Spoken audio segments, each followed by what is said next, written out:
దేవుడు అంటారు ఏమనంటే, ఆహారం వల్ల కాదు మనిషి జీవించేది, దేవుడిచ్చే ప్రతి మాట వలన మనిషి జీవించగలడు. హల్లెలూయా, ప్రైజ్ ది లార్డ్. మనం ఇప్పుడు తినే ఆహారం వల్ల నిత్య జీవం రాదు ప్రియులారా. శరీరం పోషించబడటానికి ఆహారం తింటాం, కానీ నిత్య జీవం రావడానికి ఈ ఆహారం పనికిరాదు ప్రియులారా. యేసయ్య వాక్యమే మనకు నిత్య జీవానికి తీసుకెళ్లే మార్గం ప్రియులారా. దేవునికి స్తోత్రం. నమ్ముతారా మీరు? నమ్ముతారా? నమ్మరా?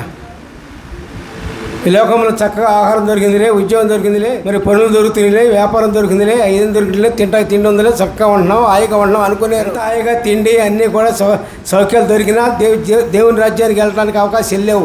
ఎక్కడ అవకాశం ఉంది? ప్రభువు వాక్యముని విని దాని ప్రకారం జీవించడం ద్వారా నిత్య జీవానికి మార్గాన్ని దేవుడు మనకు సునాయాసపరిచాడు ప్రియులారా. దేవునికి స్తోత్రం.